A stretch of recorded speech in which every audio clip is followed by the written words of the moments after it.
లూకా సువార్త 1వ అధ్యాయము 50 నుంచి 55 వచనాలు. గత వారము మరియా చేసిన ఆరాధన గురించి మనము ధ్యానం చేసాం. ఎక్కడి నుంచి 46వ వచనం నుంచి 49వ వచనం వరకు మొదటి భాగము మరియా ఏమని ఆరాధన చేసిందంటే, దేవుడు తన్ను ఎన్నుకోవడం దేని కొరకు? లోకరక్షకుడు నా గర్భం ద్వారా నాలో నుండి బయటికి రావడానికి దేవుడు నన్ను ఎన్నుకున్నాడని ఆమె స్తుతి ఆరాధన చేసింది. ఇప్పుడు చదవబడినటువంటి 50వ వచనం నుండి 55వ వచనం రెండో భాగం ఏంటంటే, రెండో భాగం అంటే దాని కంటిన్యూషనే. దేవుని యొక్క సామాన్య గుణగణాలు. దేవుని యొక్క సామాన్య గుణగణాలు అంటే అతనిలో ఉండేటువంటి దేవునికి చాలా గుణాలు ఉన్నాయి. అందులో సర్వసాధారణంగా సామాన్యంగా ఉన్నటువంటి గుణాల్లో ఒకటి కనికరము, బలము, న్యాయము మరియు ఆయన వాగ్దానాలు నెరవేర్పు. ఈ వచనాలు మనకి వర్ణిస్తున్నాయి. ఓ రకంగా చెప్పాలంటే ఈ దేవుని యొక్క సామాన్య గుణగణాలు మనకు సమూయేలు మొదటి గ్రంథంలో అన్న ఏ విధంగా అయితే ఆరాధన చేసిందో, ప్రార్థన చేసిందో అదే విధంగా ఇదే ఉంటుంది. మీరు గమనిస్తే ఒకసారి సమూయేలు మొదటి గ్రంథము చూడండి, లాస్ట్ మొదటి అధ్యాయము రెండో అధ్యాయము ఇంచుమించు 11వ వచనం వరకు. మరియు అన్న విజ్ఞాపన చేసి ఇలాగూ అనెను అన్నదా. సో ఆ 1వ వచనం మొదలుకొని 11వ అధ్యాయం వరకు అన్న ఏ రకమైనటువంటి ప్రార్థన చేసిందో ఇప్పుడు కూడా అక్కడ ఆ ప్రార్థనలో, అన్న ప్రార్థనలో దేవుని యొక్క గుణగణాలు ఆమె ఎత్తి చూపించి ప్రార్థన చేసింది. ఇక్కడ కూడా సేమ్ మరియు కూడా దేవుని యొక్క గుణ లక్షణాల గురించి ప్రార్థన చేస్తే, అందులో మొదటిది ఓ రకంగా చెప్పాలంటే 49వ వచనం ఆ లాస్ట్ లైన్, అంటే 50వ వచనానికి ముందు లైన్ చూడండి ఒకసారి. ఏమనుంది? ఆయన నామము పరిశుద్ధుడని ఉంది. ఆయన నామం ఏమనుంది? ఎవరి నామము? దేవుని యొక్క నామము, అనగా దేవుని యొక్క గుణము. నామం అంటే గుణము, పేరు. నామం అంటే మామూలుగా పేరు అర్థం, కానీ దాని అర్థం ఏంటంటే దేవుని యొక్క గుణం ఎటువంటిదంట? పరిశుద్ధమైనది. అందుకే ఆయనే డైరెక్ట్గా చెప్పాడు, నేను పరిశుద్ధుని కాబట్టి మీరు కూడా ఎలా ఉండాలన్నాడు? పరిశుద్ధంగా ఉన్నాడు. ఆయన పరిశుద్ధత ఆయన యొక్క పేరు, అందుకే ఆయన నామము పరిశుద్ధమైనదని చెప్పడం జరిగింది. అక్కడ ఎన్నో వచనంలో? ఆ 49వ వచనంలో లాస్ట్ లైన్. ఇప్పుడు దానికి కంటిన్యూగా ఇప్పుడు ఏం చెప్తుందంటే, ఈ 50వ వచనంలో ఆయనకు భయపడు వారి మీద ఆయన కనికరము తరతరములు ఉండును అనే విషయాన్ని జ్ఞాపకం చేస్తున్నాడు. చూడండి, ఈ యొక్క 55వ వచనాన్ని మనం చదవడానికి ముందు ఈ 50వ వచనంలో మొదటగా అక్కడ ఉన్నటువంటి మాట ఆయనకు భయపడువారు అని ఉంది. ఏమనుందండి? ఆయనకు భయపడువారు. ఈ మొదటి 50వ వచనం మనకి ఏం నేర్పుతుందంటే, దేవుని యొక్క కనికరము యొక్క విస్తీర్ణత, దేవుని యొక్క కనికరము యొక్క విస్తీర్ణత అనేది మనకి కనబడతా ఉంది. మొదటగా చూద్దాం, ఆయనకు భయపడి వారి మీద అంటే అర్థం ఏంటి? దేవుడు అంటే ఎవరు భయపడతారో వారి మీదే అని అర్థం. ఇక్కడ భయపడడం అంటే గజగజ వణికేయడం కాదు. భయపడడం అంటే అర్థం దేవుని మీద గౌరవము, ఆరాధన, విధేయత కలిగి ఉండడమే భయపడడం. మా నానంటే భయం అండి అంటే ఏంటి? భూతంలాగా ఉన్నాడా అని అర్థం? మా అమ్మ అంటే భయం అండి, దయ్యంలాగా ఉందా అని అర్థం కాదు. మా అమ్మ అన్నా మా నాన్న గౌరవం అండి. ఏమండి? గౌరవం అండి. అందుకే మా నాన్న అంటే నాకు భయము. అలాగే ఇక్కడ కూడా దేవుడికి భయపడడం అంటే ఆయన చూసోళ్ళు అయితే ఆయన పేరు వినో గజగజ వణికేయడం కాదు, ఆయన గౌరవించడం, దేవునికి భయపడడం, దేవునికి విధేయత చూపించడం, దేవునికి భయపడడం, ఆయన ఆరాధన చేయడం, దేవునికి భయపడడం. ఇంతమంది ఉండగా మీరే ఎందుకు వచ్చారు ఇక్కడికి ఆరాధన చేయడానికి అంటే ఆయనకి భయపడి ఏం చేసాం? వచ్చాము. అర్థమవుతుందా? ఈరోజు చాలామంది ఇంకా బయట లేరా? వాళ్ళు ఎందుకు రాలేదు? మనం ఎందుకు వచ్చాం అంటే ఆయన గౌరవించడానికి వచ్చాం. ఏం చేసాం? ఆయన గౌరవించడం అంటే ఆయన ఆరాధించడం, ఆయన భయపడడం, ఆయన విధేయత చూపించడం.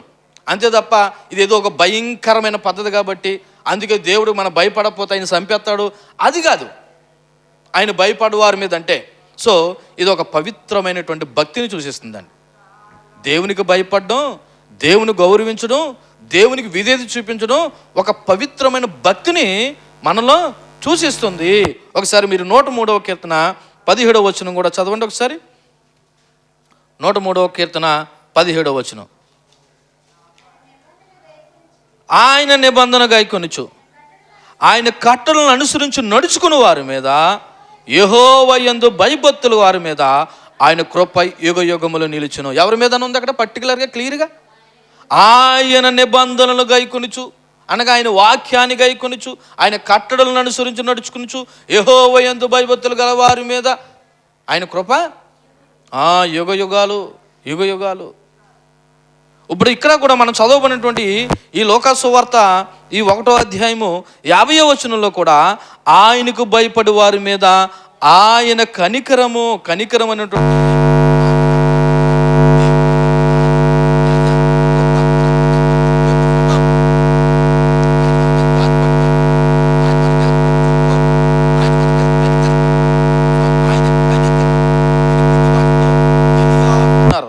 ఎలియాస్ అనేటువంటి మాటకు అర్థం ఏంటంటే జాలి, దయ, కృప.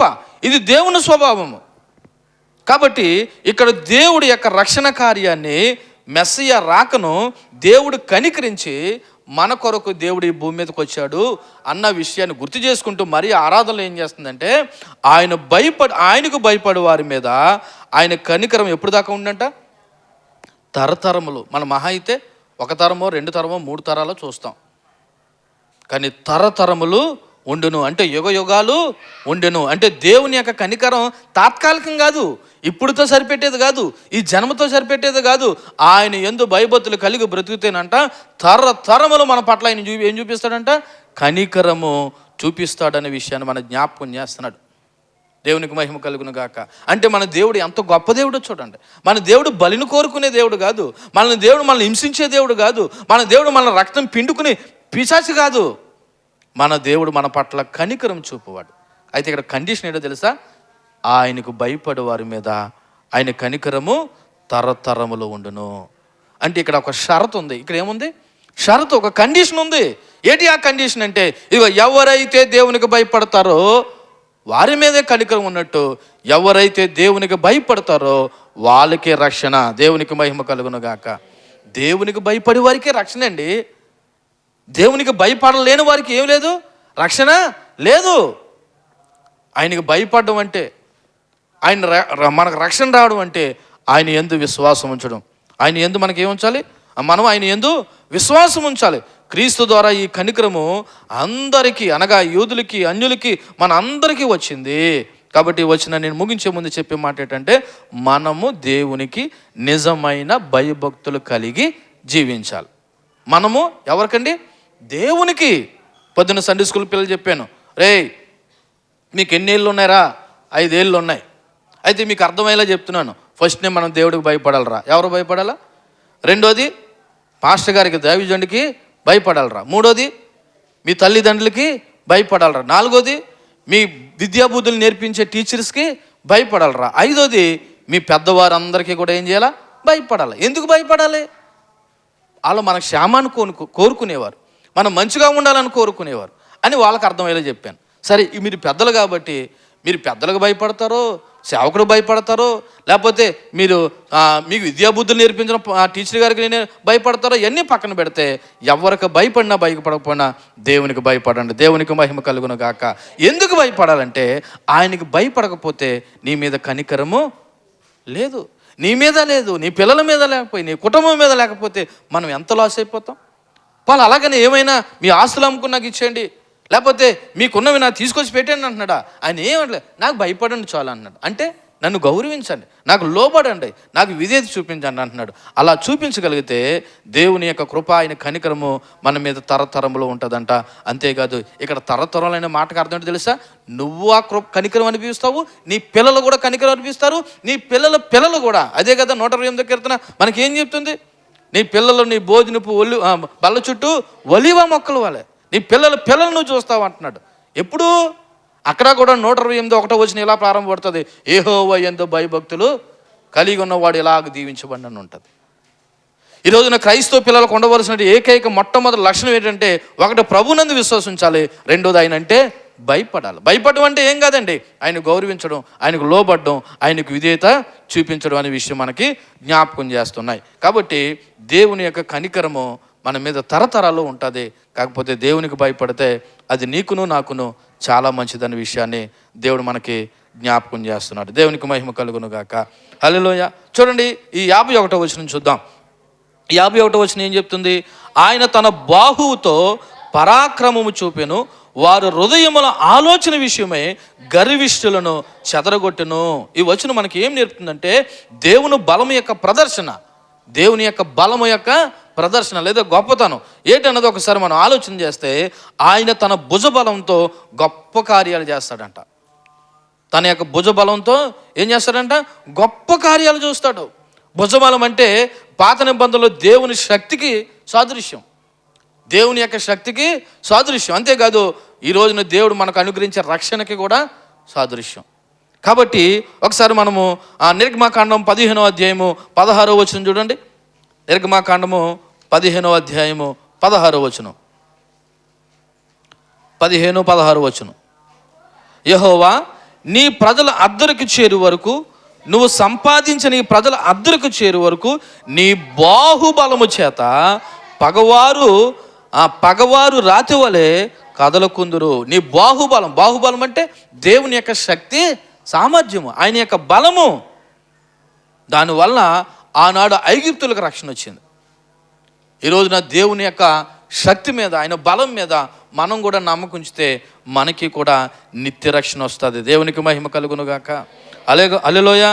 అంతేకాదు కీర్తన 89వ కీర్తన 10వ వచనం కూడా ఒకసారి చదువుదాం. 89వ కీర్తన 10వ వచనం, 89వ కీర్తన 10వ వచనం. సంపబడిన దానితో సమానంగా నువ్వు రాహాబును ఐగుప్తును నలిపివేతివి, నీ బాహుబలము చేత నీ శత్రువులను ఏం చేసావు?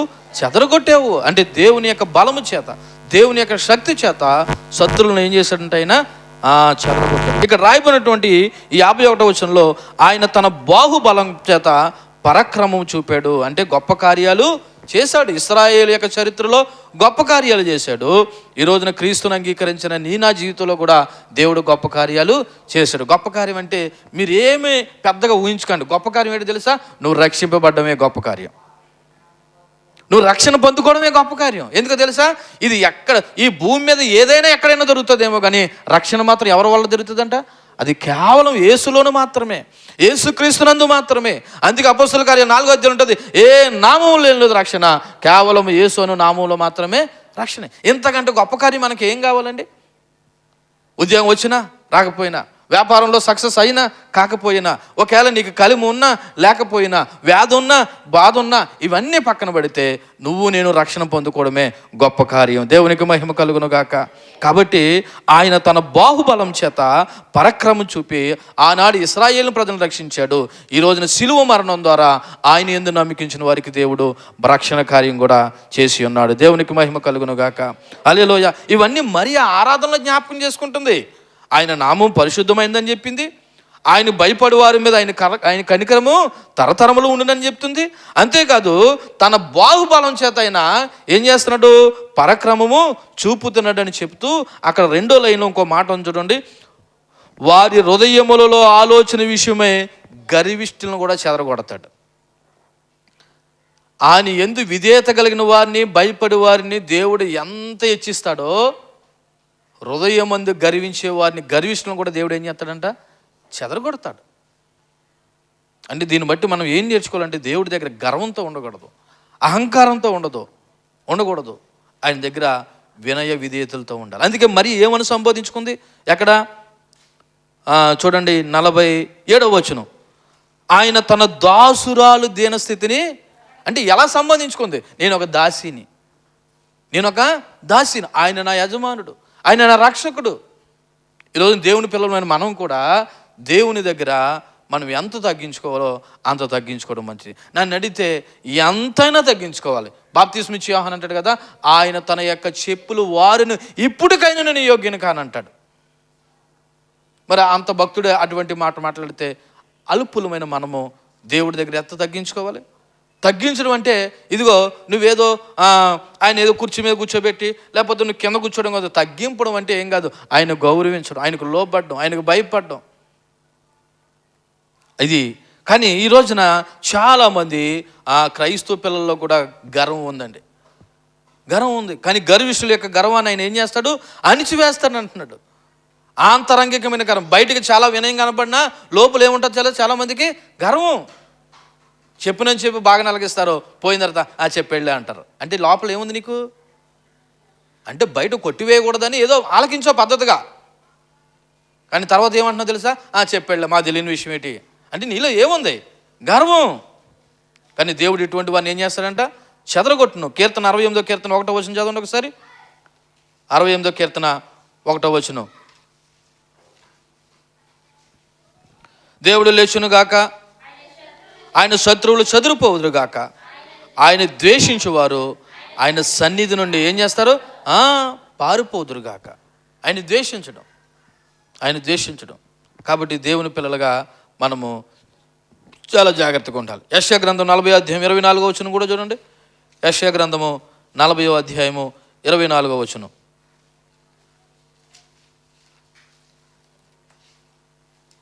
ఏం 24 లేదా? వారు నాటబడగానే విత్తబడగానే వారి మొదల భూమిలో వేరు తనకు మునిపే ఆయన వారి మీద ఊరుగా వారు ఏమైపోతారంటే పడిపోతారు. ఎందుకంటే వీళ్ళు గర్విష్ఠులు. వీళ్ళు ఎవరు? గర్విష్ఠులు. కాబట్టి దేవుడు అహంకారులను ఎదిరిస్తాడు. ఏం చేస్తాడు? అహంకారులను ఎదిరిస్తాడు. ఈ మాట ఎక్కడ ఉందో తెలుసా? ఒకసారి యాకోబు పత్రిక 4వ అధ్యాయము 6వ వచనం చదవండి. యాకోబు పత్రిక 4వ అధ్యాయము 6వ వచనం. అక్కడ రాయబడిన మాట, కాదుగా ఆయన ఎక్కువ కృపనిచ్చును, అందుచేత దేవుడు అహంకారులను ఎదిరించి ఎవరికంటే అండి కృప? దీనులకు. అహంకారులు కాదు. వద్దన్నవాడికి ఎందుకండి, లేనోడికి పెట్టాలి కదా. వద్దన్నవాడికి పెట్టిన వేస్ట్. ఆడు ఏమంటున్నాడు, నాకు వద్దు అంటున్నాడు. అహంకారం. సరే వద్దు తినడం గురించి పక్కన పెడితే దేవుడిని గురించి కృపను కూడా వద్దనుకుంటే నీ అంత అహంకారం ఎవరు లేడు. అందుకైనా అహంకారులను ఎదిరించి ఎవరికంటండి, దీనులకు కృప అనుగ్రహిస్తాడు. పేతురు రాసిన మొదటి పత్రిక ఆ పక్కనే పేజీ తిప్పితే 5వ అధ్యాయం 5వ వచనం కూడా ఏం చెప్తుంది? 5వ అధ్యాయం 5వ వచనం, చిన్నపిల్లారా మీ పెద్దలకు లోబడి ఉండండి, మీరు అందరూ ఎదుటి వాని యెడల దీన మనసును వస్త్రం ధరించుకుని మిమ్మల్ని అలంకరించుకోండి. దేవుడు అహంకారాన్ని ఎదిరించి దీనులకు కృప అనుగ్రహించును. తగ్గించుకోవడం. ఇలా చూడండి, దేవుడి దగ్గరే కాదు, సంఘం దగ్గరే కాదు, పెద్దల ఎదురే కాదు, ఇదిగో నీ తోటి సహోదరుల దగ్గర కూడా మనం ఏం చేసాలి, ఒకరు తగ్గించుకోవాలి. ఇక్కడ ఎవరో గొప్పలు కాదు, అందరూ దేవుని దృష్టిలో సమానమే. అక్కడ రాయబడిన మాట ఏమన్నాడు, ఇదిగో ఎదుటి వాని యెడల మీరు అందరూ దీన మనసును వస్త్రాన్ని ధరించుకోండి. తగ్గించుకోవాలండి. మీకు విషయం చెప్పనా, మనం ఆత్మఫలంలో చెప్పాం, ప్రతి ఒక్క సహోదరుడి పట్ల నువ్వు సమాధానం కలిగి తగ్గించుకుని ఉంటే అసలు సమస్యలు ఉండవు, గొడవలే ఉండవు. కానీ ఈ రోజున ఒకరంటే ఒకరు పడదు. ఒకరు చాలా క్లోజ్గా ఉంటారు, మరొకరు చాలా ఎడబాటు కలిగి ఉంటారు. మీరు ఇన్ని వాక్యాలు విని తోటి సహోదరుని ప్రేమించకుండా, తోటి సహోదరుడితో సఖ్యత కలిగి ఉండకుండా, నీ తోటి సహోదరుడి పట్ల దీన మనసు అనేది లేకుండా ఉంటే మనం భక్తి చేస్తున్నామని ఎలా అనుకోగలుగు? అక్కడ రాయబడిన మాట, ఒకవేళ దీన మనసు అనేది ఎవరైనా ఉంది, మీరు అందరూ ఎదుటివాని యెడల. ఎదుటివాడు అంటే ఎవడు అంటే నువ్వు కాకుండా పక్కన ప్రతి ఒక్కరు నీకు ఎదుటివాడే, నీ పొరుగువాడే. వాని పట్ల ఏ వస్త్రం కలిగి ఉండాలంట? మరి ఏది క్రియల్లో ఎందుకు చూపించలేకపోతున్నావు? సమాధానాలు బాగా చెప్తున్నావు, ఎదురువారి పట్ల దీన మనసు కలిగి. మరి ఏది క్రియల్లో ఎక్కడ చూపిస్తావు, ఎప్పుడు చూపిస్తావు? చచ్చిపోయిన తర్వాత? బ్రతికుండగానే కదా నీ తోటివారి పట్ల దీన మనసు కలిగి ఆ క్రియ చూపించాలి. ఎదుటివారి పట్ల దీన మనసును వస్త్రాన్ని ధరించుకోండి. ఇదిగో నువ్వు ఒకవేళ అలా అహంకారంతో ఉంటే దేవుడు నీ అహంకారాన్ని ఎదిరించి ఇగో దీనులకు ఏం చేస్తాడంట? దేవుని యొక్క శక్తి మరియు పరిశుద్ధత ఒకటే. దేవుని శక్తి పరిశుద్ధత ఒకటే. ఆయన బలము కనికరంతో ముడిపడి ఉంది. ఆయన బలం దేనితో ముడిపడి ఉంది? కనికరం. అంటే అది ఆయన కనికరం చూపేవాడే కాదు, దీనుల పట్ల కూడా తన బలాన్ని, తన కృపను కూడా చూపిస్తాడు. కానీ అహంకారాలను మాత్రం ఎదిరిస్తాడు. అహంకారం అంటే దేవుడికి ఇష్టము లేదు. ఒక రకంగా చెప్పాలంటే ఇది దేవుని యొక్క రాజ్య స్వభావాన్ని వివరిస్తుంది. ఆయన రాజ్యంలో ఎవరు ఉంటారు అనుకున్నారు? అహంకారులు కాదు, దీనులే ఉంటారు. దేవునికి మహిమ కలుగును గాక. ఆత్మలో దీనత్వం కనపడాలి. మత్తయి సువార్త 5వ అధ్యాయంలో ఆ ధన్యతల గురించి మాట్లాడినట్టు ఏం రాయబడినది? ఆత్మ విషయమే దీనులైన వారు ధన్యులు. వారు ఏం చేస్తారు? అలాగే ఉందా? ఒకసారి చూడండి. మత్తయి సువార్త 5వ అధ్యాయము, ఆత్మ విషయమే దీనులైన వారు ధన్యులు, పరలోక రాజ్యము వారిది. ఎవరిది పరలోక రాజ్యం? ఎవరిదంటండి పరలోక రాజ్యం? ఎవరైతే దీనత్వం కలిగి, అహంకారం లేకుండా, గర్వం లేకుండా, నీ తోటివారి పట్ల, నీ పొరుగువారి పట్ల దీన మనసు కలిగి తగ్గించుకొని దేవుడి పట్ల ఆయన కృపను, ఆయన అధికారాన్ని ఎవరైతే కలిగి ఉంటారో వాళ్ళే దీనులు, వాళ్ళదే పరలోక రాజ్యం. దేవునికి మహిమ కలుగును గాక. అంటే దేవుని రాజ్యంలో ఎవరు ఉంటారంటే దీనులు ఉంటారు. మరి ఆ దీనత్వం ఎక్కడ చూపించాలి? భూమి మీద ఉండగానే నీ క్రియల్లో చూపించాలి. దేవుడు ఎందుకు చూపించాలి? సేవకుని ఎందుకు చూపించాలి? నీ తోడు సహోదరులు ఎందుకు చూపించాలి? ఆ మాటకు వస్తే ప్రతి పొరుగు వాళ్ళతోనూ నీ దీనత్వము కనబడాలి. దేవునికి యేసును వెంబడించేవారు వీళ్ళు ఎప్పుడు కూడా అహంకారంతోనూ గర్వంతోనే ఉండేవారు. మాట్లాడితే నీ శిష్యులు అలాగా, నువ్వు ఇలాగా అని ఇలా మాట్లాడుతూ ఉండేవారు. అందుకే దేవుడు వాళ్ళని ఏం చేశాడు? తిరస్కరించాడు. అందుకే చాలా సందర్భాల్లో అంటాడు, మీరు శాస్త్రులాగా, పరిసయ్యులాగా, సద్దుకాయలాగా ఉండకండి, వాళ్ళు చెప్పింది వినండి కానీ వాళ్ళు చేసినట్టు చేయకండి అంటాడు. అంటే ఏంటి? వాళ్ళు చెబుతారు కానీ పాటించరు. అందుకే దేవుడు సద్దుకాయలను, పరిసయ్యులను ఒక రకంగా చెప్పాలంటే వాళ్ళు ఏమీ విలువ లేని వాళ్ళు కాదు, ధర్మశాస్త్రాన్ని మక్కిగా పాటించేవారు. కానీ వాళ్ళ కనికరం లేదు, వాళ్ళు ఏం లేదు, దీనత్వం లేదు. అందుకే దేవుడు వాళ్ళని వ్యతిరేకించాడు. కానీ దేవుడు ఏమైనా ప్రేమించాడు తెలుసా? పాపులని, తగ్గించుకున్న వారిని, ఆయన మీద ఆధారపడి వారిని, ఆయన నన్ను బాగు చేస్తానని వచ్చిన వారిని దేవుడు కనికరపడి ఏం చేశాడు తెలుసా? వినయ మనస్కులందరినీ ఆహ్వానించాడు. దేవునికి మహిమ కలుగును గాక. కాబట్టి ఈ వచనం మీకు ముగించే ముందు చెప్తున్న మాట ఏంటంటే, మన హృదయంలో అహంకారం ఉంటే అది మనకు మంచిది కాదు. అహంకారం ఉంటే దేవుని బలం మనకు వ్యతిరేకంగా పనిచేస్తుంది. వినయము, దేవునిపై ఆధారపడడం అనేది చాలా ముఖ్యము. అలాగున్న వాళ్ళు దేవుని శక్తిని అనుభవిస్తారు. అంతే తప్ప నా సొంత తెలివితేటలు, నా ధనము, నా బలము అని అనుకున్నావా, ఉగ్రత దినమందు ఆస్తి అక్కరకు రాదని ఉంది. నీ బంధువులు అనేవారు కూడా రారు. లేకపోతే నువ్వు ఏదైతే ఆధారం అనుకున్నావో ఆధారం కూడా కోల్పోతావు. అందుకే ఏ ఆధారం లేకపోయినా శూన్యంలో సమస్తమును చేసి సర్వాధిపతి అయినటువంటి దేవుని యందు నమ్మకించేవనుకో ఆయనే నీకు గొప్ప బలము. దేవునికి మహిమ కలుగును గాక. హల్లెలూయా. కాబట్టి ఇక్కడ దీనుల పట్ల ఎంత కృప చూపిస్తాడో గర్విష్ఠుల పట్ల కూడా దేవుడు అంత విముఖత చూపిస్తాడనే విషయం మనము గ్రహించాలి. చూడండి 52వ వచనం దగ్గర రండి. 52వ వచనం, సింహాసనముల నుండి బలవంతులను పడద్రోసి దీనులను ఎక్కించును, ఆకలిగొని వారిని మంచి పదార్థములతో సంతృప్తిపరిచి ధనవంతులను వట్టి చేతులతో పంపివేసెను. ఈ 52, 53 వచనాలు దేవుని యొక్క న్యాయము మరియు తిరోగమనం గురించి చెప్తుంది. దేవుని యొక్క న్యాయము మరియు తిరోగమనం. ఏంటి తిరోగమనం అంటే? వ్యతిరేకత. దేవుని యొక్క రాజ్యం యొక్క న్యాయము దేవుని. ఒకసారి చూడండి, రాజులను సింహాసనం నుండి ఏం చేసెను? పడద్రోసెను. అంటే రాజులు అంటే అధికారంలో ఉన్న వారిని. మీకు ఒక విషయం తెలుసా? ఎవరు ఏ అధికారం చేపట్టాలో, దేశంలో కానీ, రాష్ట్రాల్లో కానీ, భూమి మీద కానీ ఏ ప్రభుత్వం రావాలో, ఏ నాయకుడు రావాలో ఎవరి చేతిలో ఉందనుకున్నారు? మనం ఓట్లు వేసామని కాదు. నువ్వు ఓట్లు వేయచ్చు, వేయకపోవచ్చు, కానీ అధికారాలు అప్పచెప్పేవాడు దేవుడు. అధికారంలో ఉన్నవారు, అది బలవంతులు, పాలకులు, లేకపోతే లోక అధికారులు ఎవరైనా సరే అవసరమైతేనా రాజులను సింహాసనం నుండి ఏం చేస్తాడు? పడదోసేస్తాడు. అంటే అధికారం నుండి తొలగిస్తాడు. అధికారం నుండి తొలగిస్తాడు. అలా తొలగించిన సందర్భాలు చాలా ఉన్నాయి బైబిల్ గ్రంథంలో. చాలామంది రాజుల యొక్క అధికారాలను ఏం చేశాడు? దేవుడు తీసేశాడు. ఉదాహరణకి సౌలు అధికారం తీసి ఎవరికి అప్పచెప్పాడు? దావీదుకి అప్పచెప్పాడు. ఎందుకంటే ఎందుకు అయినా అక్కడ రాయబడిన మాట, సింహాసనం నుండి బలవంతులను పాడుదూసి దీనులకు ఎందుకు ఎక్కిస్తానంటే అక్కడ ఆ బలవంతుల దగ్గర గర్వం ఉంటుంది, అహంకారం ఉంటుంది. దీనులను ఎందుకు ఎక్కించాడు? వాడు తగ్గించుకుని దేవుడు యందు బ్రతుకుతున్నాడు. కాబట్టి దేవుని పిల్లలుగా ఈ యొక్క వచనంలో మనం నేర్చుకోవాల్సిన ఏంటంటే, ఇదిగో యెహోవా వినయస్తులను ఇచ్చిస్తున్నాడు, దుష్టులను నేలకి పడద్రోస్తున్నాడు. కీర్తన 147వ కీర్తన 6వ వచనం ఒకసారి చదవండి. 147వ కీర్తన 6వ వచనం. 147వ కీర్తన 6వ వచనం. యెహోవా దీనులను లేవనెత్తువాడు, భక్తిహీనులను ఆయన ఏం చేస్తాడంట? నేలను కూల్చును. ఎవరిని పైకెత్తుతాడంట? దీనులను. ఇదిగో చూడండి, మన బ్రతుకులో ఎవరైతే దీనత్వం కలిగి ఉంటారో, ఒకవేళ సమాజం నిన్ను గుర్తించకపోవచ్చు, ఒకవేళ ఎవరు నిన్ను గౌరవించకపోవచ్చు, దేవుని యందు దీనత్వం కలుగు. అనుకోకుండా దేవుడు నువ్వే ఓ రోజున దేవుడు నిన్ను ఏం చేస్తాడు? హెచ్చిస్తాడు. భక్తిహీనులు నేలకి ఏం చేస్తాడంట? కృంగదీస్తాడు, పడదోస్తాడు. కాబట్టి ఆయన రాజును పడదోయడానికైనా దీనులను హెచ్చించడానికైనా కారణం ఏంటంటే ఇదిగో మనసులో ఉన్నటువంటి గర్వం. మనకు తెలుసు దానియేలు గ్రంథంలో నెబుకద్నెజరు అనే రాజు గర్విస్తే అతని చేత ఏం చేయించాడు? గడ్డి మేయింపు చేశాడు. ఆయన అధికారులను పడదోస్తాడు. ఎందుకంటే చరిత్రలో చాలామంది గర్విష్ఠులైన రాజులను, ఉదాహరణకు ఫరో కానీ, నెబుకద్నెజరు కానీ, హేరోదును కానీ పడదోసినట్లు కనబడుతుంది. దీనిలో మాత్రం దేవుడు హెచ్చిస్తాడనే విషయం అక్కడ రాయబడిన మంది. ఇక్కడ వినయం గలవారు అనే మాటకు అర్థం ఏంటంటే తెఫియోనయస్ అని ఇంగ్లీష్లో, గ్రీకులో ఉంది. అంటే బలహీనులు, దీనులు, దేవునిపై ఆధారపడు అహంకారం లేనివారు. ఎవరంటే వినయం కలిగిన వారు? దేవుని మీద ఆధారపడేవారు. అహంకారం లేనివారు ఎవరంట?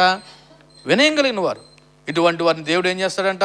హెచ్చిస్తాడంట, గౌరవిస్తాడంట, ఉన్నత స్థానం మీద నిలబెడతాడంట.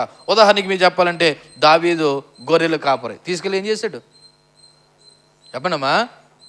రాజుని తీసుకెళ్ళి సింహాసనం మీద సౌలును పడగొట్టాడు, దావీదును ఎక్కించాడు. సౌలు పడగొట్టబడ్డానికి అహంకారం, దావీదు హెచ్చింపబడ్డానికి వినయం. అదే ఫార్ములా ఈరోజైనా మనం ఆలోచన చేస్తే. కాబట్టి మనము స్వయంగా ఈ యొక్క నమూనా ఏదైతే ఉందో అది ఈ రోజున మనం కూడా పాటించాలి. ఆయన అత్యున్నత సింహాసనం అయి ఉండి యేసుక్రీస్తు దీనత్వం కలిగి పశువుల పాకలో లేదా సత్రంలో ఆయన ఏం చేశాడు? జన్మ పొందాడు. ఆయన పుట్టాలంటే ఒక రాజుల ఇంట్లోనో లేకపోతే ఒక అధికారి ఇంట్లోనో లేదా బ్రహ్మాండమైన స్థలంలోనో పుట్టలేడైనా దేవాతి దేవుడై ఉండి ఆయన ఏం చేశాడు? మన కొరకు తగ్గించుకుని ఆయన దీనత్వం కలిగి ఉన్నాడు. కాబట్టి మనం దేవుని పిల్లలుగా దీనులు కలిగి ఉండాలి. ఈ వచ్చిన మనకి ఏం చెప్తుందంటే దేవుని యొక్క రాజ్యంలో తిరోగమనం అంటే ఆ లోక దృష్టిలో బలవంతులు దేవుని దృష్టిలో పతనం అవుతారు. లోకం దృష్టిలో బలవంతులు దేవుని దృష్టిలో ఏమవుతారు? పతనం అవుతారు. లోకం దృష్టిలో బలహీనులు దేవుని దృష్టిలో గౌరవాన్ని పొందుకుంటారు. లోకం దృష్టిలో బలహీనులు దేవుని దృష్టిలో ఏం పొందుకుంటారు? గౌరవాలు పొందుకుంటారు. ఇదేదో కేవలం రాజకీయం కాదు. ఇక్కడ ఒక ఫార్ములా ఏంటంటే వినయము ప్లస్ అహంకారం. అంటే అహంకారులకి వినయస్తులకి మధ్య జరిగే ఒక పోరాటంలా కనపడుతుంది. గమనించాలి. క్రీస్తు యొక్క శిక్షణ ఎప్పుడు కూడా ఏం చెప్తుందో తెలుసా? తన్ను తాను తగ్గించుకోమని చెప్తుంది. అందుకే తన్ను తాను తగ్గించుకున్నవాడు తగ్గించబడతాడు, తన్ను తాను హెచ్చించుకున్నవాడు తగ్గించబడతాడు. ఎవడైతే తగ్గించుకుంటాడో వాడు హెచ్చింపబడతాడు, ఎవడైతే హెచ్చించుకుంటాడో వాడు తగ్గించబడతాడు అని లోకసువార్త 14:11 మనం చెప్తుంది. కాబట్టి ఈ వచ్చిన మనకు నేర్పుతున్న పాఠాలు ఏంటంటే మన అధికారం, మన ధనము, మనలో ఉండే ప్రతిభ ఇవి కాదు మనల్ని పైకెక్కించేది. దేవుని మీద ఆధారపడి జీవిస్తే ఆయన మనల్ని ఏం చేస్తాడు? పైకి హెచ్చిస్తాడు. లోకం దృష్టిలో కాకపోయినా ఆయన రాజ్యంలోనైనా హెచ్చిస్తాడు. దేవునికి మహిమ కలుగును గాక. అయ్యా మరి దీనత్వం కలిగి తగ్గించుకుని బ్రతికితే మరి నువ్వు హెచ్చిస్తున్నావు కదా, నాకు ఎమ్మెల్యే పదవన్న రాలేదు, నాకు సర్పంచ్ పదవన్న రాలేదు, మరి నాకు ఉద్యోగం అన్న రాలేదంటే ఒకవేళ ఈ లోక పరంగా నేను హెచ్చించకపోవచ్చు, కానీ ఆయన రాజ్యంలో నేను ఏం చేస్తాడు? హెచ్చిస్తాడు. కాబట్టి ఈ లోక చరిత్రలో కూడా గర్విష్ఠులైన వారిని కూడా దేవుడు గద్దె దించాడు. ఉదాహరణకి హిట్లర్ కానీ చాలామంది నియంతలు ఉన్నారు. ఆధునిక చరిత్రలో చాలామంది భక్తులను కూడా దేవుడు గద్దె దించాడు. కానీ బిల్లీ గ్రాహం లాంటి, మదర్ తెరెసా లాంటి దీనిని దేవుడు ఏం చేశాడు? పైకి లేవనెత్తాడు. చూడండి అక్కడ ఒకసారి 53వ వచనం ఆకలగొనిన వారిని మంచి పదార్థాలతో సంతృప్తిపరిచి ధనవంతులను వట్టి చేతులతో పంపివేసును అనేటువంటి మాట రాయబడి ఉన్నది. ఇక్కడ కూడా ఆర్థిక ఆత్మీయ స్థితిని ఉపయోగించే మాట కనబడుతుంది. ఆర్థిక ఆత్మీయ స్థితి అంటే భోజన పదార్థాల గురించి రాయబడి ఉన్నది, ఆత్మీయ స్థితి గురించి. ఆకలగొనిన వాని మంచి వస్తువులతో తృప్తిపరచుననే మాటకు అర్థం ఏంటంటే శారీరకంగా ఆకలితో ఉన్న పేదవారు మాత్రమే కాదు, ఆధ్యాత్మికంగా దేవుని కృప మీద ఆధారపడే వారిని కూడా దేవుడు ఏం చేస్తాడు? తృప్తిపరుస్తాడు. శారీరకంగా ఉన్న పేదవారిని కూడా దేవుడు ఏం చేస్తాడు? తృప్తిపరుస్తాడు, ఆకలితో ఉన్నవారిని. అంతేకాదు ఆధ్యాత్మికంగా దేవుని కృపను ఆధారం చేసుకున్న వాళ్ళు, ఆయన మీద ఆధారపడే వాళ్ళని కూడా దేవుడు ఏం చేస్తాడంటే తృప్తిపరుస్తాడు. ఉదాహరణకి మీకు జ్ఞాపకం చేస్తాను. శారీరకమైన ఆహారం, రుచికరమైనది ఏది తిన్నా నీకు ఏం కలుగుతుంది అంటే తృప్తి కలుగుతుంది. ఆధ్యాత్మికమైన ఆహారం లేదా ఆశీర్వాదం అంటే ఏమనుకుంటున్నారు తెలుసా? ఆయన అనుగ్రహించు రక్షణ మొదటిది, ఆయన అనుగ్రహించు కృప, ఆయన అనుగ్రహించు ఆత్మీయ తృప్తి అండి. ఏ తృప్తి అండి? ఆత్మీయ తృప్తి. మీకు తెలుసా, శరీరానుసారులకి ఎంత ఉన్న తృప్తి ఉండదు, ఆత్మానుసారులకి ఉన్న దాంట్లోనే ఏం చెందుతారు? తృప్తి చెందుతారు. వాక్యం కూడా అదే చెప్తుంది, మీరు ఉన్న వాటిలోనే ఏం చెందమన్నది తృప్తి చెందుడని చెప్తుంది. కాబట్టి ఇక్కడ మనం చదివినటువంటి ఆకలి కొని వారిని మంచి పదార్థాలతో సంతృప్తిపరిచి ధనవంతులను వట్టి చేతులతో పంపివేయననే మాటకు అర్థం ఏంటంటే, ఆకలి కొనిన ఆత్మను కూడా దేవుడు తృప్తిపరుస్తాడు. ఒకసారి 107వ కీర్తన 9వ వచనం చదువుదాం. 107వ కీర్తన 9వ వచనం. అనగా ఆశ గల ప్రాణమునైనా ఏం చేస్తాడు? తృప్తిపరుస్తాడు. ఆకలి కొనిన వారి ప్రాణాన్ని ఏం చేస్తాడైనా? మేలుతో నింపి ఉన్నాడు. మేలుతో నింపి ఉన్నాడు. అంతేకాదు 34వ కీర్తన 10వ వచనం కూడా ఒకసారి చదవండి.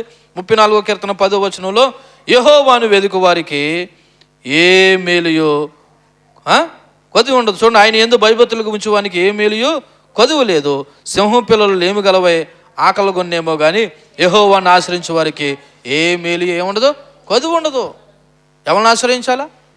యెహోవాని. యెహోవాను ఆశ్రయించడం అంటే మరలా చెప్తున్నాను, ఆయన మీద ఆధారపడడం. దేవునికి మహిమ కలుగును గాక. ఆయన మీద ఆధారపడాలండి. ఈ రోజున దేవుని పిల్లలుగా మనం ఏం చేయాలి? ఆధారపడాలి. అందుకే ఇందాకలా ఒక ధన్యత చెప్పాను కదా, ఆత్మ విషయమై దీనులైన వారు ధన్యులు, వారు ఏం చేస్తారు?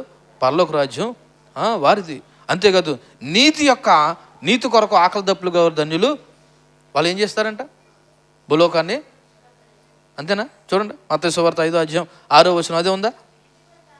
నీతి కొరకు ఆకలి దప్పుగల ధన్యులు, వారు ఏం చేయబడతారంట? తృప్తిపరచబడతారు. తృప్తి అంటే ఏదో ఉంటే కలిగే తృప్తి కాదు, దేవుని యొక్క నీతి మీద ఆధారపడితే కలిగే తృప్తి. కాబట్టి మీరు ఇక్కడ మనం జ్ఞాపకం చేసుకునే విషయం ఏంటంటే, శారీరకంగా ఆధ్యాత్మికంగా దేవుడు మనల్ని ఏం చేస్తాడు? తృప్తిపరుస్తాడు. కానీ అక్కడ ఒక మాట ఉంది, ధనవంతులను వట్టి చేతులతో పంపివేయును అని రాయబడి ఉన్నది. మనం చదివినటువంటి లోకా సువార్త 1వ అధ్యాయము ఆ యొక్క 53వ వచనంలో ధనవంతులను ఆయన ఏం చేస్తారంట? వట్టి చేతులతో పంపివేయును అనే మాటకు అర్థం ఏంటంటే, ధనవంతులు మాత్రమే కాదు, ఎవరైతే స్వయం సమృద్ధి మీద అంటే వాళ్ళు కలిగి ఉన్న దాని మీద ఆధారపడతారో, అంటే ఒక మాటలో చెప్పాలంటే దేవుని అవసరం లేదని అనుకుంటారో, వాళ్ళు వట్టి చేతులతో ఏం చేయబడతారంట? పంపివేయబడతారంట. అర్థం అంటే ఏంటి తెలుసా? వాళ్ళు భూమి మీద ఉండగా దేవుని మీద ఆధారపడలేదు కాబట్టి, దేవుడు లెక్క లేకుండా ఉన్నారు కాబట్టి, పరలోక రాజ్యంలో నిత్య రాజ్యంలో వాళ్ళకి ఏ విధమైన ఆశీర్వాదాలు ఉండవు. ఎందుకంటే వాళ్ళు ఉట్టి చేతులతో పంపివేయబడతారు. ఉదాహరణకి మీకు ధనవంతుడు లాజరు కథ చూద్దాం. ధనవంతుడు తన బ్రతుకు కాలంలో ఎవరి మీద ఆధారపడ్డాడు? తన ధనం మీద ఆధారపడ్డాడు. బైబిల్లో అక్కడ రాయబడిన మాట, తన ఇష్టానుసారంగా జీవించడని ఉంటుంది. అంటే తన స్వయం సమృద్ధి మీద, తన శక్తి మీద, తన బలం మీద, లేదా తన ధనం మీద ఆధారపడ్డాడు. కానీ లాజరు దేని మీద ఆధారపడ్డాడు? దేవుని మీద ఆధారపడ్డాడు. అందుకే అక్కడ చెప్పబడినట్లు, ఇదిగో ఆకలి కొని వారిని మంచి పదార్థాలతో సంతృప్తిపరిచి ధనవంతులను ఏం చేస్తాడు? వట్టి చేతులతో పంపివేస్తాడు. అందుకే ఒకసారి మనం ప్రకటన గ్రంథం 3వ అధ్యాయము 17వ వచనం ఒకసారి చదువుదాం. ప్రకటన గ్రంథం 3వ అధ్యాయము 17వ వచనంలో, ఇదిగో నువ్వు దౌర్భాగ్యుడువు, దిక్కుమాలిన వాడువు, దరిద్రుడువు, గుడ్డువాడువు, దిగంబరుడు ఉన్నావని ఎరుగక ఎలా ఫీల్ అవుతున్నారంట? నేను ధనవంతుడును, ధనవృద్ధి చేసుకున్నాను, నాకేమీ కొదువు లేదని చెప్పుకొనిచున్నావు. నువ్వు ధనవృద్ధి చేసుకున్నట్లు అగ్నిలో పుటవేయబడిన బంగారమును, నీ దిశమూల సిగ్గు కనబడినట్లు ధరించుకున్నట్టుకు తెల్లని వస్త్రములు, నీకు దృష్టి కలుగును నీ కనులకు కాటుకును నా యొద్ద కొనుమని నీకేం చెప్తున్నాను? బుద్ధి చెప్తున్నాను. ఇవి కాదు కావలసింది, ఇవి అని చెప్తున్నాడు. కానీ ఈ రోజున మనసు కలిగి ఉన్న దాన్ని బట్టి నాకు దేవుడితో పని లేదన్నట్టుగా మాట్లాడుతున్నారనమాట. ఇలా చూడండి, ఒక మాట చెప్తున్నాను, దేవుడి మీద ఆధారపడి దేవునికి లోబడితే నీ ఆధ్యాత్మిక స్థితి ముందుకెళ్తుంది. అదే దేవుని మీద ఆధారపడకుండా నీ సొంత బలం మీద ఆధారపడితే నీ ఆధ్యాత్మిక స్థితి తిరోగమనం చెందుతుంది. అంటే వెనక్కి మళ్ళుతుంది అన్నమాట. లోకం దృష్టిలో సమృద్ధిగా ఉన్నవారు ఆధ్యాత్మికంగా ఖాళీగా ఉండొచ్చు. ఒకవేళ లోకం దృష్టిలో దరిద్రులైన వారు దేవుని దృష్టిలో ఆశీర్వాదాలతో తృప్తి పొందుతారు. లాజరు లోకం దృష్టిలో ఒక బలహీనుడు, ఒక వ్యాధి కలిగిన వాడు, ఒక అడుక్కునేవాడు. కానీ దేవుని దృష్టిలో ఆయన ఎంతో నెమ్మది పొందినవాడు. కాబట్టి ఇలా చూడండి, ఎప్పుడూ కూడా ఆర్థికం అనేది, డబ్బు అనేది మన ఆధ్యాత్మిక స్థితిని సెట్ చేయదండి. అందుకే ఒక సందర్భంలో దేవుడు ధనవంతులు సూది బెజ్జంలో దూరుడి కంటే వంటే సూది బెజ్జంలో వెళ్ళుట సులభం అని చెప్తాడు. ధనవంతులు పరలోక రాజ్యంలో ప్రవేశించే కంటే ఒంటి సూదు భజ్యంలో దూరు. అంటే అర్థం ఏంటి? అంటే ధనవంతులు పరలోక రాజ్యంలోకి వెళ్ళరని కాదు. అక్కడ ధనాన్ని నమ్ముకునేవారు, అహంకారులు, గర్విష్ఠులు వాళ్ళు పరలోక రాజ్యానికి వెళ్ళరు. ఎవరైతే దేవుని మీద ఆధారపడతారో వాళ్ళ యొక్క హృదయ స్థితి పరలోక రాజ్యానికి వాళ్ళని సమృద్ధిగా తీసుకెళ్తుంది. కాబట్టి ఇక్కడ ఆర్థికంగా డబ్బు అనేది మన ఆధ్యాత్మిక స్థితిని సెట్ చేయదండి. ఎందుకంటే డబ్బు ఉండి నరకాన్ని పోయే వాళ్ళు ఉండొచ్చు, ఒకవేళ పేదవారై ఉండి నరకాన్ని పోయే వాళ్ళు కూడా ఉండొచ్చు. ఇక్కడ పేద ధనిక అన్నది ఇంపార్టెంట్ కాదు, నువ్వు దేవుని మీద ఆధారపడుతున్నావా లేదన్నది ఇంపార్టెంట్. కాబట్టి ఇక్కడ ఈ వచనం నుండి మనం నేర్చుకోవాల్సిన విషయం ఏంటంటే దేవుని కృపకు, రక్షణకు ఆకలిగొని ఉండాలి. దేనికి ఆకలిగొని ఉండాలి? మంచి పదార్థాలు అంటే ఈ లోక సంబంధమైన తిండి గురించి కదా ఆకలి కూడా ఉంది. ఇందాక చెప్పాను కదా, ఈ లోక సంబంధమైన మంచి పదార్థాలు లేకపోతే తిండి గురించి నువ్వు ఎంత ఆకలి కొనుగొన్నా నీ శరీరం అడ్డంగానే నిలువుగా పెరగాలేమో కానీ ఇందులో ఆధ్యాత్మికంగా కలిసి వచ్చేది ఏమీ లేదు. కానీ దేనికి మనం ఆకలి కలిగి ఉండాలంటే ఆయన కృప కొరకు, ఆయన రక్షణ కొరకు ఆకలి కలిగి ఉండాలి. అప్పుడు ఆయన మనల్ని మంచి వస్తువులతో నింపుతాడు. మంచి వస్తువులు అంటే బహుశా మీరు ఈ లోక సంబంధంగా ఆలోచన చేయొద్దు. ధనము, విజయము, స్వయం సామర్థ్యంలో గర్వపడితే ఆధ్యాత్మికంగా ఖాళీగా మిగిలిపోయే ప్రమాదం ఉంది. నాకేంటండి ధనం ఉంది, నాకేంటండి బలం ఉంది, నాకేంటండి భూమి ఉంది, నాకేంటండి ఉద్యోగం ఉంది, నాకేంటండి బోలు మంది ఉన్నారని అనుకుంటే నువ్వు ఆధ్యాత్మికంగా మిగిలిపోయే ప్రమాదం ఉంది. కాబట్టి భౌతిక సమృద్ధిలో ఉన్న ఎంతోమంది ఆధ్యాత్మిక శూన్యత అనుభవిస్తున్నారు. దేవుని వెతికే సామాన్యులే నిజమైన తృప్తి పొందుతారు. దేవుని వెతికే సామాన్యులే నిజమైన తృప్తి పొందుతారు. కాబట్టి మనం ఈ భౌతిక సంబంధమైన విషయాల గురించి కాకుండా ఆధ్యాత్మికమైన వాటి గురించి ఆకలి గొలి ఉండాలనే విషయాన్ని దేవుడు మనకి జ్ఞాపకం చేస్తున్నాడు. చూడండి 54వ వచనం. అబ్రహాము అతని సంతానమునకు యుగంతం వరకు తన కనికరమును చూపి జ్ఞాపకం చేసుకుందునని మన పితరులతో సెలవిచ్చినట్లు ఆయన తన సేవకుడైన ఇశ్రాయేలుకు సహాయము చేసెను అని రాయబడిన మాట గురించి ఒకసారి మనం జ్ఞాపకం చేసుకుంటే ఇక్కడ ఆయన తన సేవకుడైన ఇశ్రాయేలుకు సహాయము చేసెను అనేటువంటి మాట మనకి ఇక్కడ కనబడతా ఉంది. ఎవరు తన సేవకుడైన ఇశ్రాయేలు కంటే, ఇశ్రాయేల్ అనే మాటకు అర్థం దేవుడు ఎన్నిక చేసిన ప్రజలు, దేవుడు ఎన్నిక చేసిన ప్రజలు. ఓ రకంగా చెప్పాలంటే యాకోబు యొక్క సంతానం, యాకోబు యొక్క 12 పిల్లల ద్వారా వచ్చినటువంటి సంతానం. సో ఇక్కడ సేవకుడు అనేటువంటి ఒక పదం ఒకటి కనబడుతుంది. అంటే అర్థం ఏంటంటే దేవునికి విధేయులైన పిల్లలు. సేవ చేసే పాస్టర్ గారే కాదు, దేవునికి విధేయులైన పిల్లలందరూ కూడా ఎవరు? దేవుని దృష్టిలో సేవకులే. కాబట్టి పాత నిబంధనలో ఇశ్రాయేలును నా సేవకుడు అని పిలిచాడు. ఇశ్రాయేలుని ఏమని పిలిచాడు అంటే యాకోబుని ఏమని పిలిచాడు? నా సేవకుడని పిలిచాడు.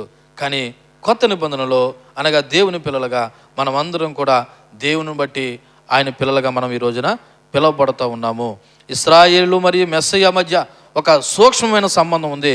దేవుడు ఇశ్రాయేలును సహాయం చేయడం ద్వారా, మెస్సయ్య ద్వారా అనగా యేసుక్రీస్తు ద్వారా ఈ రోజున మనం కూడా ఆయన పిల్లలుగా, ఆయన సేవకులుగా మనము పిలువబడతా ఉన్నాం. చూడండి అక్కడ రాయబడిన మాట, అతనికి సహాయం అక్కడ ఆ యొక్క 54వ వచనంలో ఆయన తన సేవకుడని చేస్తున్నాం. అంటే అర్థం ఏంటంటే బలహీనులు లేవనెత్తడం, పడిపోతున్న వారిని పట్టుకోవడం. దేవుడు ఇశ్రాయేలుని ఐగుప్తు దేశంలో నుండి రక్షించినట్లు మనల్ని కూడా దేవుడు మన పాపపు స్థితి నుండి మనల్ని ఏం చేస్తున్నాడంటే రక్షిస్తున్నాడు. ఏం చేస్తున్నాడు? రక్షిస్తున్నాడు. ఇదిగో అబ్రహాముకు అతని సంతానానికి ఏదైతే వాగ్దానం చేశాడో దేవుడు, ఈ రోజున మనల్ని కూడా మన పాపపు ఆధ్యాత్మిక స్థితి నుండి దాన్ని రక్షించాడు. అది సహాయము చేయడం అంటే. సహాయం చేయడం అంటే ఇదేదో మనకి సహాయం అనేది మనకు గుర్తొచ్చింది ఏంటంటే భౌతికంగా కనబడేటువంటి వస్తువులే కనపడతాయి. కానీ దేవుడు మనకి ఇచ్చే గొప్ప సహాయం ఏంటంటే ఆయన మనకు అనుగ్రహించు రక్షణ. దేవుడు మనకు అనుగ్రహించు రక్షణ. దేవుని చర్యలని కనికరమైన, బలమైన ఇవన్నీ కూడా దేవుడు మనకు అనుగ్రహించు సహాయమే. కాబట్టి ఒకసారి మనం ఇక్కడ జ్ఞాపకం చేసుకోవాల్సిన విషయం ఏంటంటే దేవుడి సహాయాన్ని ఇశ్రాయేలుకు మాత్రమే కాదు, అబ్రహాము నిబంధన ద్వారా అన్ని జనాంగాలకి కూడా ఈ సహాయాన్ని అందిస్తున్నాడు. దేవుడు ఈ సహాయము ఓన్లీ ఇశ్రాయేలు మాత్రమే కాదు, యూదులకు మాత్రమే కాదు, అన్ని జనాంగాలకి కూడా దేవుడు ఏం చేస్తున్నాడు? తన సహాయాన్ని అనుగ్రహిస్తున్నాడు. అంటే ఇక్కడ మనం నేర్చుకోవాల్సిన విషయం ఏంటంటే దేవుడు తన ప్రజలను ఎన్నడూ విడిచిపెట్టడు. దేవుడు తన ప్రజలను ఎన్నడూ విడిచిపెట్టడు.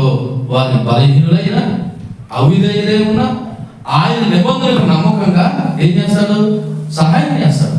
కాబట్టి మనము కూడా దేవుని యొక్క సేవకులుగా అనగా ఆయన పిల్లగా మనము ఉన్నప్పుడు ఏం చేస్తామంటే దేవునికి మన సహాయం కూడా అనగా దేవుడు మనకి ఈ యొక్క వచనంలో దేవుడు తన యొక్క గొప్ప కార్యాలు ఇశ్రాయేలుకు మాత్రమే కాదు మనకి కూడా సహాయం చేస్తాడన్న విషయాన్ని జ్ఞాపకం చేస్తూ అక్కడే ఉన్నటువంటి 55వ వచనంలో మరొక మాట ఏంటంటే అబ్రహామునుకును అతని సంతానానికి యుగ యుగములు తన కనికరము జ్ఞాపకం చేసుకుందని మన పితరులకు సెలవిచ్చినట్లు అనేటువంటి ఒక మాట అక్కడ కనబడతా ఉంది. ఆ 54, 55 వచనాల్లో కలిపినటువంటి మరొక మాట.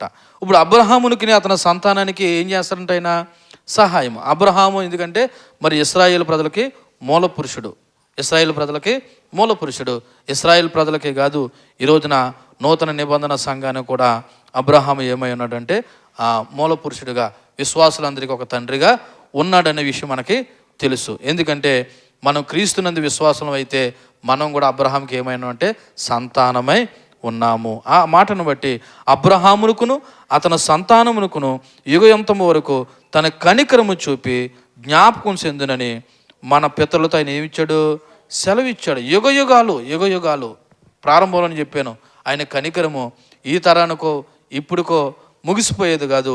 యుగ యుగాలు కూడా ఆయన కనికరము మనం మర్చిపోలేమో కానీ ఆయన మాత్రం మర్చిపోడు. ఎందుకంటే దేవుడు వాగ్దానాలు ఇచ్చి మర్చిపోయేవాడు కాదంట. మన దేవుడు ఆయన మర్చిపోయే దేవుడు, వాగ్దానాలు ఇచ్చి నెరవేర్చే దేవుడు మన దేవుడు. ఏం చేస్తాడు? ఆయన నెరవేర్చే దేవుడు. అందుకే అబ్రాహాంతో చేశాడు వాగ్దానం, ఇస్సాకుతో చేశాడు వాగ్దానం, ఇశ్రాయేలుతో చేశాడు వాగ్దానం, అనగా యాకోబుతో చేశాడు వాగ్దానం. ఆ వాగ్దానం నుండి అలా దావీదు వంశంలో నుండి ఈరోజున యేసుక్రీస్తు సర్వ మానవాళి కొరకు విడిపించడానికి దేవుడు ఈ లోకానికి వచ్చి ఉన్నాడు. కాబట్టి దేవుడిచ్చిన వాగ్దానం ఏదైతే ఉందో, అబ్రహామా ఇదిగో నీ ద్వారా ఒక సంతానం భూమి మీదకి రాబోతుంది, అతని రాజ్య పరిపాలన లేకపోతే ఆయన దావీదు సింహాసనం మీద నిత్యము ఉండి మరి తన ప్రజలను ఏలతాడనేటువంటి ఒక వాగ్దానం ఏదైతే ఉందో దేవుడు ఆయన నెరవేర్చడానికి ఎప్పుడు కూడా ఆయన సిద్ధంగానే ఉన్నాడు. సో ఈ మాట ద్వారా మనం నేర్చుకోవాల్సిన విషయం ఏంటంటే దేవుని ద్వారా అన్ని జనాంగాలు ఆశీర్వదింపబడతాయి. ఎవరి ద్వారా? దేవుడి ద్వారా అన్ని జనాంగాలు ఆశీర్వదింపబడతాయి. అంటే దేవుని యొక్క స్వభావం కనబడుతుంది. ఆశీర్వదింపబడాలంటే మనం దేవుని ద్వారానే ఏం చేయబడతాం? ఆశీర్వదింపబడతాం. అంటే ఆయన వాగ్దానాలు శాశ్వతమైనవి. ఆయన ఎన్నడూ కూడా ఏం చేయడు? మర్చిపోడు. అక్కడ రాయబడిన మాట చూడండి, తన సేవకుడైన ఇశ్రాయేలుకు సహాయము చేసెను అని ఉంది. అంటే ఆయన తన వాగ్దానాల విషయంలో ఎప్పుడు మర్చిపోయేవాడు కాదు. 1000 సంవత్సరాలు అయిపోయింది అబ్రహాముకు దేవుడు ఇచ్చినటువంటి వాగ్దానం. అయినా సరే ఇప్పటికీ కూడా తన వాగ్దానాన్ని ఏం చేస్తున్నాడు? దేవుడు నెరవేరుస్తున్నాడు. ఖచ్చితంగా దేవుడు నెరవేరుస్తాడు. అంతేకాదు మన జీవితాల్లో కష్ట సమయాల్లో దేవుడు మనల్ని మర్చిపోయేవాడు కాదు. ఎందుకంటే ఆయన నిబంధన దాసులుగా మనం అందరము కూడా ఉన్నాం. నేను ముగించే ముందు మరలా ఒకసారి నేను ఈ వచనంలో ఉన్న విషయాలను జ్ఞాపకం చేసుకుంటే, ఆయన మన మీద కనికరం చూపేవాడు, తన బాహువు చేత పరాక్రమం చూపేవాడు, అంతేకాదు హృదయంలో గర్వించిన వారిని గద్దె దించేవాడు, సింహాసనం నుండి బలవంతుల్ని పడదోశాడు, అంతేకాదు దీనులను కూడా ఆయన ఎక్కించాడు. ఆకలి కొన్న వారిని మంచి పదార్థాలతో, అది ఆధ్యాత్మికంగాను శారీరకంగా కూడా ఆయన ఏం చేశాడంటే తృప్తిపరిచేవాడు, మరి ధనవంతులను వట్టి చేతులతో పంపివేసేవాడు అని రాయబడింది. అంతేకాదు అబ్రహామునుకును అతని సంతానానికి యుగ యుగముల వరకు దేవుడిచ్చిన కనికరాన్ని జ్ఞాపకం చేసుకుని ఇదిగో ఆయన ద్వారా రక్షకుడు ఈ భూమి మీద రావడానికి మరియను గర్భంలో నుండి యేసు ప్రభువు లోకానికి వచ్చాడు. ఇంతకీ ఈ మాటలన్నీ ఎవరు చెప్తున్నారు? ఇప్పుడు చదివిన ఈ మాటలన్నీ ఎవరు చెప్తున్నారు? మరియ చెప్తుంది. ఎవరు చెప్తున్నారు? మరియా. అప్పటికి ఆ శిశువు ఎక్కడ ఉన్నాడు? కడుపులో ఉన్నాడు. కడుపులో ఉన్నవాడిని పట్టుకుని ఏం చెప్తుంది? ఆయన కనికర సంపన్నుడు, ఆయన బలవంతుడు, ఆయన గర్విష్ఠులను గద్దెదిస్తాడు, దీనులను ఏం చేస్తాడు? హెచ్చిస్తాడు, ఆయన మంచి పదార్థాలతో తృప్తి పరుస్తాడు. ఇదిగో అబ్రహాము ఇస్సాకు యాకోబులకు చేసిన వాగ్దానాన్ని నెరవేరుస్తున్నాడని ఇవన్నీ కూడా ప్రవచనాత్మకంగా మరియా దేవుని యొక్క గుణగణాలను ఏం చేస్తుంది? ఆరాధన చేసి గుర్తు చేస్తుంది. దేవునికి మహిమ కలుగును గాక. హల్లెలూయా.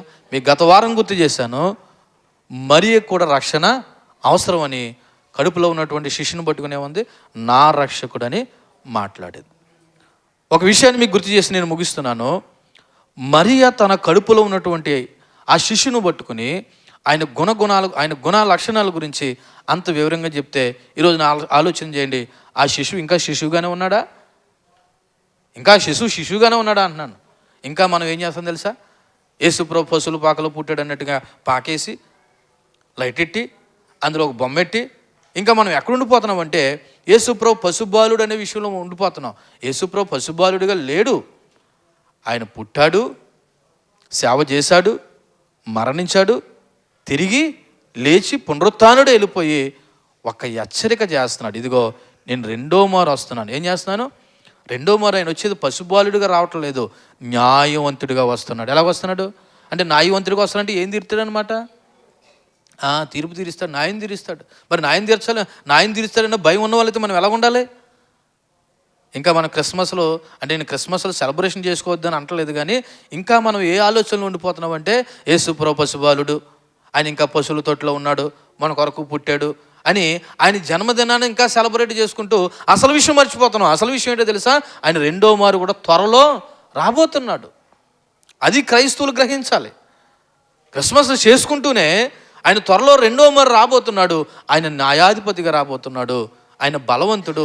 ఇప్పుడు వాక్యంలో చెప్పాం కదా, ఆయన గర్విష్ఠులను అహంకారులు ఏం చేస్తాడు? గద్దె దించుతాడు. ఈ రోజున గర్విష్ఠులు అహంకారులు అంటే ఎవరో కాదు, దేవుడు అంటే లెక్కలేని వారు ఎవరు అంటే ధనవంతులే దేవుడు అంటే లెక్కలేని వారు ఉంటారు అనుకున్నారా? ఇదిగో పేదలు కూడా దేవుడు అంటే లెక్కలేని వారు ఉన్నారు. ఒకవేళ అందులో మీరున్నారేమో ఆలోచన చేయండి, మనం ఉన్నామేమో ఆలోచన చేయండి. ఎందుకంటే పేదలయ్యుండి దేవుడు అంటే లెక్కలేని వారు కూడా చాలామంది ఉన్నారు. వాళ్ళు ఎవరన్నమాట? గర్విష్ఠులే. మరి గర్విష్ఠులకు దేవుడు ఏం తీరుతాడు? తీర్పు తీరుస్తాడు కదా.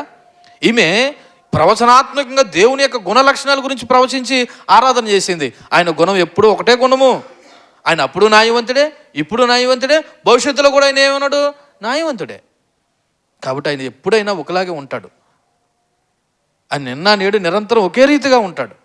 కాబట్టి మనం నేర్చుకోవాల్సిన విషయం ఏంటంటే ఆయన గుణ లక్షణాలు మనం ఆస్వాదిస్తూనే ఇదిగో ఆయన గుణ లక్షణాలు మనలో ఉంటూ ఆయన ఎంత దీనులను ప్రేమిస్తాడో, ఒకవేళ గర్విష్ఠులతో అహంకారులతో మనంగానే ఉంటే అంతే కఠినంగా శిక్షిస్తాడని ఒక భయం కలిగి కూడా మనం ఏం చేయాలంటే భక్తి చేయాలి. దేవునికి మహిమ కలుగును గాక.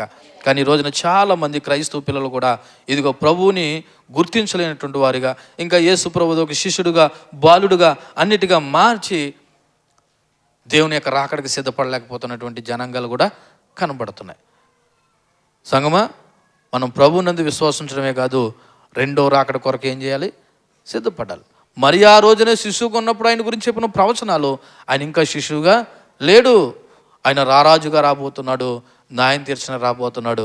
క్రైస్తవ సంఘం జాగృతి కలిగి ఆయన యొక్క గుణ లక్షణాలు మనలో కలిగి ఉంటేనే ఆయన న్యాయవంతుడు, తీర్పు తీర్చిన రాబోతున్నాడు భయంతో కూడా మనము భక్తి చేద్దాం. దేవుడి మాటలు మన వెనుకల్లో దీవించి ఫలింపచేయనుగాక. ఆమేన్. కళ్ళు మూసుకొని చెప్పబడిన వాక్యాన్ని బట్టి చిన్న ప్రార్థన చేద్దాం. మరి యొక్క ఆరాధనలో తను ఎన్నుకున్నందుకు స్తుతి చేసింది. తర్వాత దేవుని యొక్క గుణ లక్షణాలను బట్టి ఆయన ఆరాధన చేస్తూ ఉంది. కాబట్టి నీకేం అర్థమవుతుంది అన్నదని ఒకసారి ఆలోచించే.